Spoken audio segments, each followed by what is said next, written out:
Hi, my name is Jess Kostos and I'm the Mama Physio. I'm a women's health physiotherapist with postgraduate qualifications in pelvic floor physiotherapy, and I'm a clinical Pilates instructor and course educator for Unite Health and APPI. Today I'm going to be talking to you about your foundations of Pilates, your 5 key elements, and this is pretty much the foundation of what you need to build upon for your Pilates classes to make sure you're getting the most out of the class and for injury prevention and management.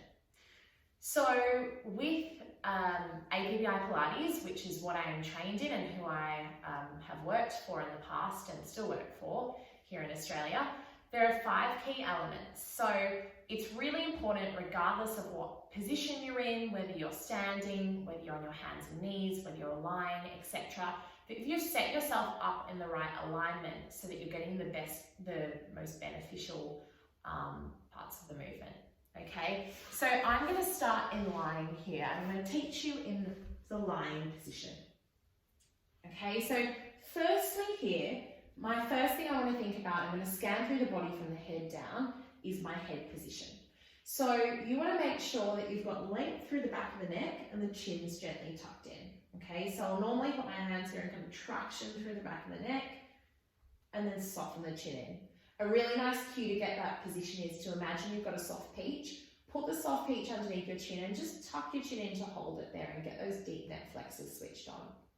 Your second principle here is having your shoulder position, shoulders wide and relaxed away from your ears, okay? The third thing is I want to make sure you've got your rib placement correct. I shouldn't be able to fit my hands underneath your ribs. So if someone really struggles to get those ribs down, that's when I will put a pillow underneath the head.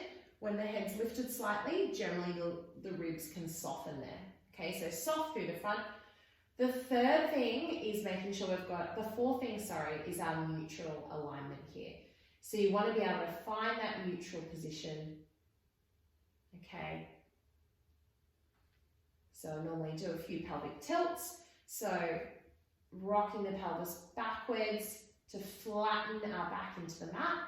And then we're going to roll our pelvis forward. I can fit my hand underneath there. Rolling back. And then rolling forward. And then coming back into that neutral position. We want a neutral position because it's the best position to be able to activate our core muscles and also to help with injury prevention.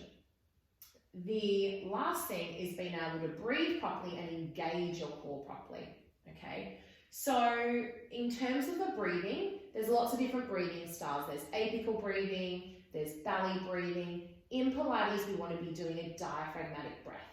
So if I hug my hands here around my chest and I grab the sides of my rib cage, when I breathe in, I want to focus on feeling to the base of my lungs here.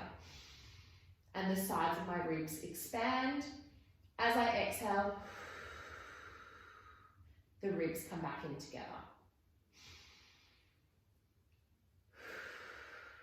Okay, I'm going to hold my hands there. Then I'm going to add in my pelvic floor lower stomach contraction into this. So I like to give a pelvic floor cue because I work with lots of pre and postnatal women. So this is the cue I'm going to give to you today. So we're going to start with our back passage. We're going to squeeze the back passage and we're going to pull the back passage forward to our lower stomach region. I'm going to hold it there. I want to keep that switched on and then I'm going to breathe in to the sides of my ribs. Breathe out and then relax my pelvic floor. Let's practice that again. Squeeze your pelvic floor on, pull to your lower stomach, breathe into the side and then breathe out and then release. Okay, so we've gone through my main 5 elements that I teach in the class. They're slightly different to what you would learn in the APPI manual because this is what I've kind of tailored to what my clients are.